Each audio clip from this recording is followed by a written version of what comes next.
शेख साहब, इत्यादि तो कह रहे हैं हुकूमत मुश्किल फैसले ले, हम साथ खड़े हैं। आपको क्यों लग रहा है इत्यादि छोड़ के जा रहे हैं और 31 मई से पहले पहले एक हुकूमत आ रही है निगरान? मैंने ये कहा कि अहम फैसले होने जा रहे हैं, निगरान हुकूमत आ रही है, इसको दीवार पे लिखना है।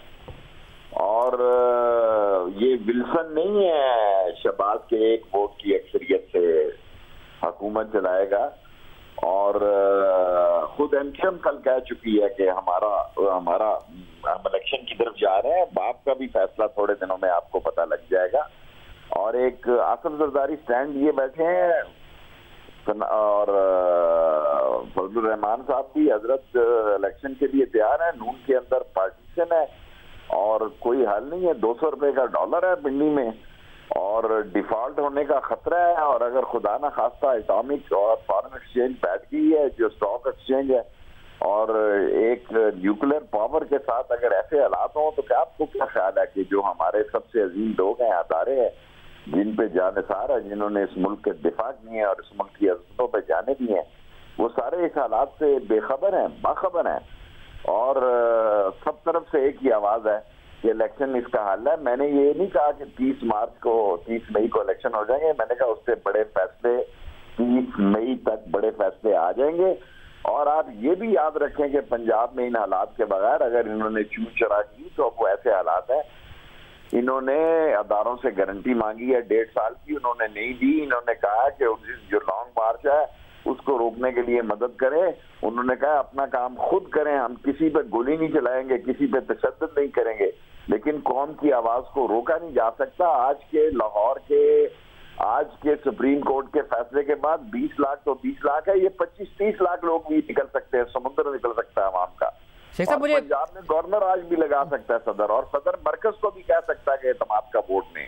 तो हालात जो है आसिफ जरदारी ने घेर के नवाज शरीफ को वहां ले आया जहां से निकलना मुश्किल है। नून लीग के लिए आज जो है वो 40वें का सियासी 40वें का दिन था। उन्होंने इनको कमेटी चौक में मारा है, लक्ष्मी चौक में मारा है, फैसलाबाद के घंटाघर में मारा है। वैसे ही मुस्कुराहट लिए फिर रहे, किस चीज की लिए फिर रहे हैं?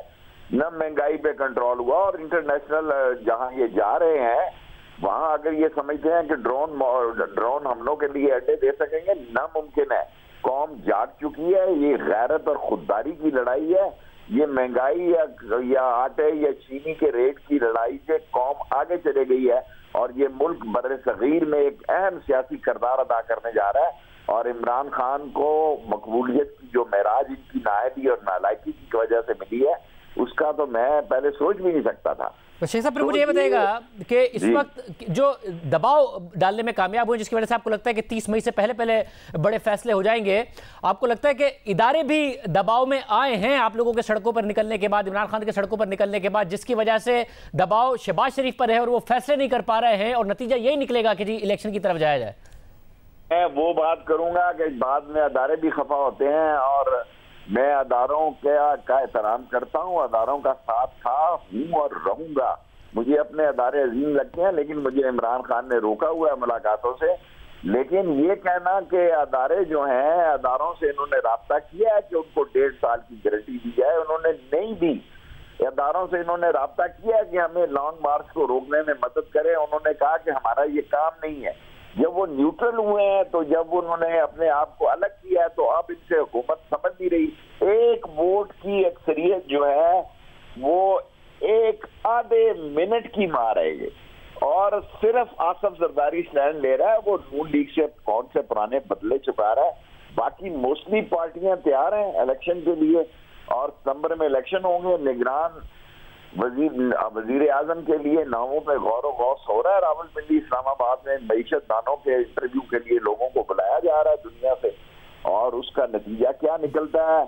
लॉन्ग मार्च जो है वो पाकिस्तान की तारीख का नहीं, दुनिया की तारीख का सबसे बड़ा लॉन्ग मार्च है। मगर मौलाना फजलुर रहमान भी नहीं मान रहे हैं, सिर्फ जरदारी साहब ही नहीं, मौलाना फजलुर रहमान भी नहीं मान रहे हैं। और अभी तक किसी इत्तेहादी ने ये तासुर नहीं दिया है कि वो चाहते हैं कि फौरी तौर पर इलेक्शन हो जाए। तो ये क्या होगा कि जिस तरीके से एमक्यूएम, और आपने एक प्रेस कॉन्फ्रेंस में कहा था कि जिस तरीके से एमक्यूएम गुलिस्तान अवामी पार्टी गए हैं उस तरीके से वापस भी आ सकते हैं, उसी तरीके की वजह से आपको लग रहा है कि ये छोड़ जाएंगे साथ?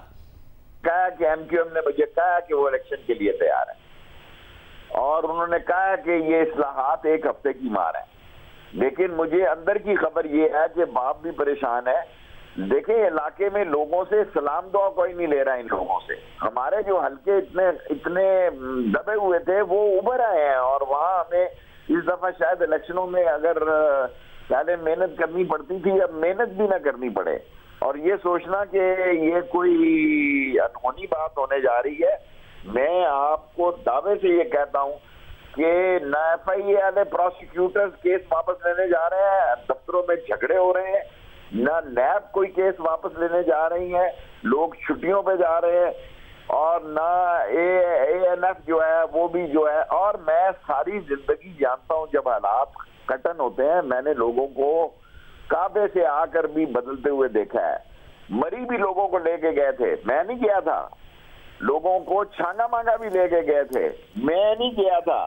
और आज मैं आपके प्रोग्राम में, हालांकि मुझे सख्ती से मना है कि भी सारे मामलात पे बात नहीं करनी, मैं आपको यकीन से कहता हूं कि इस तरह हालात नहीं चल सकते।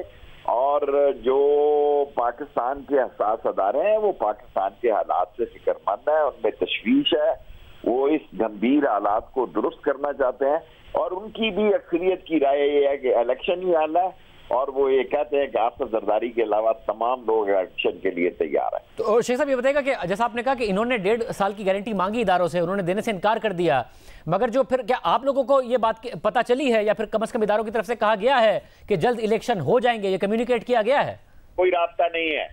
मैं अपनी बात करता हूं, मैं बुनियादी बात करता हूं, और इत्तलात की बुनियाद पर कहना चाहता हूं कि मैं अपने रास्ते की बात करता हूं कि आसिफ जरदारी, उन्होंने कहा है कि एक रुकावट है, बाकी लोग इलेक्शन के लिए कोई मसला नहीं है। साहब तो इमरान खान साहब ने तो नंबर्स भी ब्लॉक किए हुए हैं, आपके जरिए उन्हें भी कोई पैगाम भिजवाया गया है इस हवाले से कि जल्दी इलेक्शन हो जाएंगे?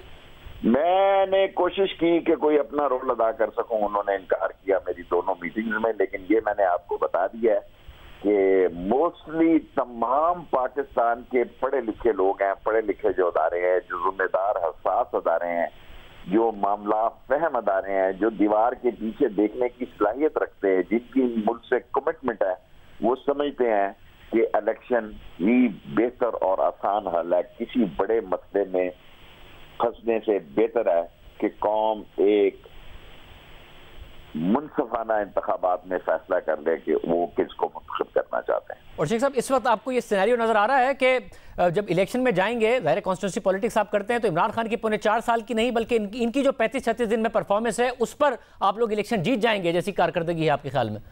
देखिए, अल्लाह की तरफ से किसी के साथ नेकी हो जाए। हमारे साथ तो काफी मसाइल थे, लोग सारे मसाइल भूले हुए हैं। इस वक्त तो गैरत खाई है कौम, गुस्से से बारूद है कौम की आंखों में। और जो हमें ये दावे देते थे महीने के अंदर अंदर, आप देखें ना कि क्या किया इन्होंने डॉलर के साथ। 200 रुपए तो मैं यहाँ का रेट बता रहा हूँ, जो अंडर इनवाइस और ओवर इनवाइस कारोबार करते हैं वो तो 202 और 203 और 4 की बातें हो रही हैं।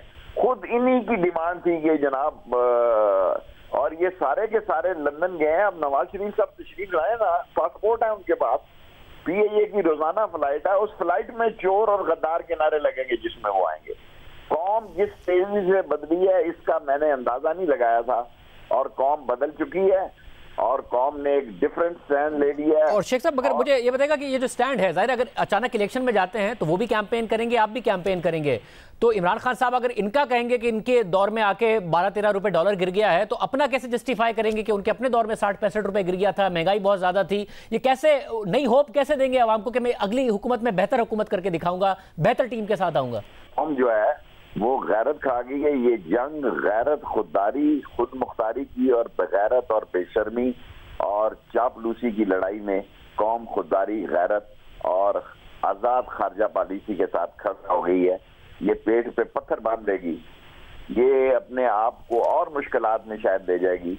लेकिन अब ये जो फैसले हैं वो कौमी सलामती के करेगी, और इमरान खान इस बड़े सगीर में एक बड़ा लीडर बन के निकल रहा है, इलेक्शन से बड़ा लीडर बन के निकल रहा है। प्राइम मिनिस्टर तो यहाँ हमने वो मोइन कुरैशी भी देखे हैं जो स्विमिंग पूल पे नहा रहे थे, तो उनकी कमर का नाप देकर उनको प्राइम मिनिस्टर बना दिया गया।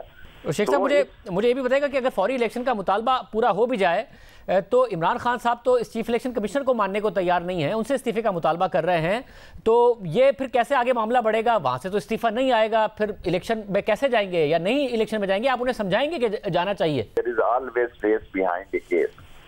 सो फेस जो है वो जब स्ट्रांग होता है तो केस जो है हवा में उड़ जाते हैं, 48 घंटे में सारे हो जाएंगे। और जो MQM के लीडर ने कहा है कि 8 दिन में सारी इस्लाहात हो सकती हैं, इलेक्शन हो जाने चाहिए, इसी तरह और पार्टियां आप देखेंगे।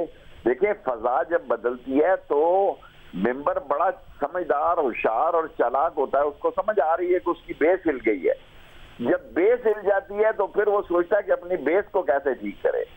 तो अब सारों को अपनी अपनी बढ़ गई है और फजा इस तेजी से बनती है। कल गुजरांवाला में देखिएगा, 20 तारीख को मुल्तान में इमरान खान ऐलान कर देगा लॉन्ग मार्च का, और लॉन्ग मार्च के ऐलान के बाद मेरी तो ख्वाहिश है कि लॉन्ग मार्च के ऐलान से पहले कोई डेट आ जाए, लोग बैठे इस पे फिक्र करें कि जिस दिन लॉन्ग मार्च की डेट हो उससे पहले, क्योंकि ऐलान तो उसने 20 तारीख को कर देना है, इलेक्शन की तारीख पर इत्तफाक कर लिया जाए।